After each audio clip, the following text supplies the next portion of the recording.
Hello, I'm Michael Pierce, and this is The Human Condition. Sunlight is TINA. What is TINA? Well, there is no alternative. Sunlight, there is no alternative. The concept is that there is no alternative to sunlight. There are many things that we can do as a stopgap or as a coping mechanism to replace or to try to replace sunlight, but we're never actually going to do it.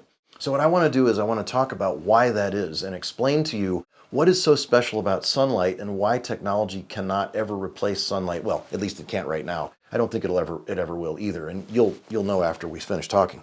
First of all, the light that arrives on the Earth from the sun is non-polarized. That means that it's oriented in every direction all at once.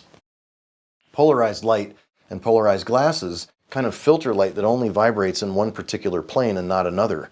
And so that polarization is something that LED lights give off. So let's say you go out and you find a light bulb and it's an LED light and it's certified to only have the red frequencies, and you're so happy that you've gotten rid of the blue light that you've heard me talk about. And so you say, oh, I've got only a red light LED. Well, that LED is going to emit polarized light. It's not going to be non-polarized light. The sun gives non-polarized light, so you've got a tick against you.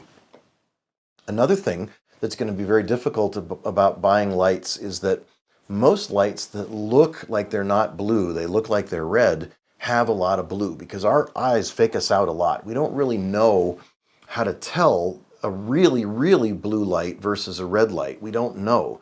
And so we can look at a light and say, yeah, that looks red, but it might have a ton of blue in it and it might have a blue light spike in it. This is especially true of our monitors and our phones and our modern low energy light bulbs. Our modern low energy light bulbs are low energy because they don't waste energy as heat. And we call that waste because we think that it costs us a lot of money. Well, domestic lighting costs about 6% of the economy. 6% of the energy economy. So I don't think it's that big a deal. These light bulbs omit the red light and infrared light that is heat that is a byproduct of light bulbs. And so when we produce light bulbs that don't produce any infrared, we're perceiving to save money. And we're purporting to save money, and we're saying that we're going to produce no heat. And that's nice in some environments because we don't want excess heat from our light bulbs, but it's bad for living organisms like your pets and your family and you. It turns out humans need infrared light. Now, what you may not know is that the band of infrared, which is that invisible light below red, is massive from the sun. Not only is it an incredible long set of wavelengths, it ranges from around 700 nanometers to 5,000 nanometers of affecting biology, meaning affecting us. And the peak of that is around 3,000 nanometers. The peak of the most beneficial and most powerful infrared light is 3,000 nanometers. Now, unfortunately, the light bulbs that we buy for therapy in doctors' offices and in homes and from the internet are going to be, 850 nanometers, 950 nanometers, maybe 1080 nanometers or 1070 nanometers. And there might be occasionally a rare 1800 nanometers-ish. But the general idea is these are little bands. They're not taking place all the frequencies because in the sun we have all those frequencies from 700 or higher all the way down to beyond 5,000 nanometers. So please realize that when you miss the light from the sun and you get a light bulb that has infrared, or you even go to a tanning salon, which is a great idea for some people, to get a red light, not necessarily in a tanning bed or one that has UV for tanning, but also infrared, or one that's infrared only, red and infrared only, which is an emerging trend for health in tanning salons. And that's a fine concept depending where you live. It's not going to replace the sun. Because what are those light bulbs all going to share? They're all going to share in common, the expensive ones and the cheap ones, that they have single bands. Some just have more, some just go farther, and some are just more powerful. But they all have these limited frequency bands. They don't spread through the entire frequency. And the most important thing is, I don't think you realize, or I sure didn't realize, how incredibly powerful the sun is. The light that comes from the sun is so much more powerful than what you can get from a home light bulb and from most of the tanning beds that are out there, that it's much more beneficial to be out in the sun. And it's free. Well, for a while, until it gets blocked by Bill Gates.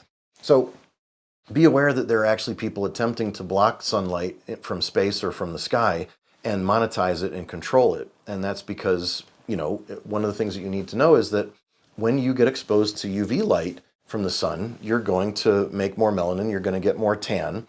And the more melanin you have, the more resistance you have to electromagnetic fields.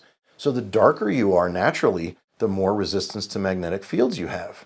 So it's important to get exposed to as much sunlight as you can and get as much melanin as possible.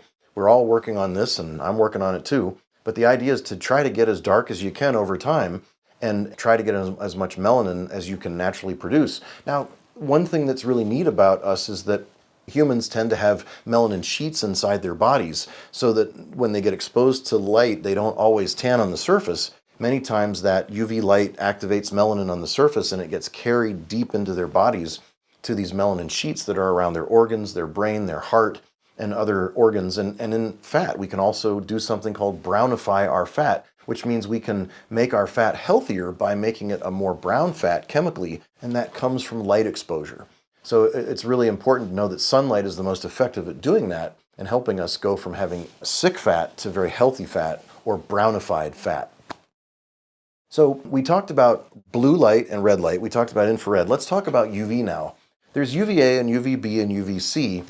And UVC is generally blocked by the atmosphere. We don't get much of it on the Earth's surface because it's blocked by the atmosphere. So you have to go up into space to get exposed to UVC mostly. There are light bulbs that produce UVC, but the general concept is we're getting exposed to UVA and UVB. And these are different penetrations and different frequencies that are nearly the same, nearly similar.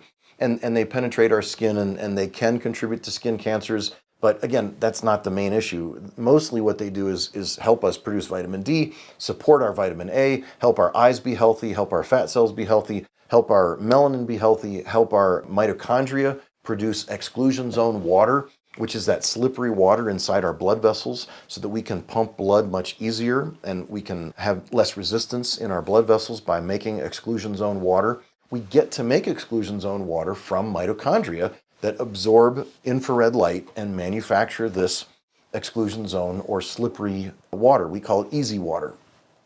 That biological water, it's called a hydrogel. It's a little bit slipperier. It's kind of like the fluid inside a tomato or the fluid inside an uncooked egg, that egg white, that kind of more gel. And that allows red blood cells to flow and blood to flow much easier and us to need less blood pressure. So we don't need as much blood pressure if we get more sunlight, and we can have that infrared light from the sun convert water into easy water for us for free. Now you can buy exclusion zone water. You can buy hydrogenated devices that make hydrogen water and do all this stuff, and that's cool, but you don't have to pay for it. Your body does it automatically with infrared light. Now, again, I told you we'd be talking about UV, so let's go back to UV. UV light is really important for our skin because it will help us to produce vitamin D, and we really need to produce vitamin D, which is a many-step process involving a whole bunch of different organs. But the thing that we need to know is to get our vitamin D3, the active form to help us have strong bones and good brains and good hearts, we really need to get this UV light from the sun. Now, that UV light is highest when the sun is right above our heads and there's less atmosphere for the sun to cut through. If the sun is low in the sky, we're not going to get very good exposure. So people at the equator and everywhere at high noon is going to be the better exposure for infrared light. Now, the whiter a person is, the less UV they need in general, but it doesn't mean that they don't need UV light. It just means that they might not need as much, and they might be more adapted to living in more alpine environments or more environments that are farther north. And they also benefit from getting lots of infrared light because infrared light will prime our mitochondria to receive UV light. Now, UV light will give us a tan, and it will give us better eye health and better skin health. And yes, it can burn us, and yes, it can be involved in skin cancer, but more skin cancer is involved from a deficiency of sunlight, which is infrared and UV light together, forming melanin, melanocyte problems, and ultimately melanoma.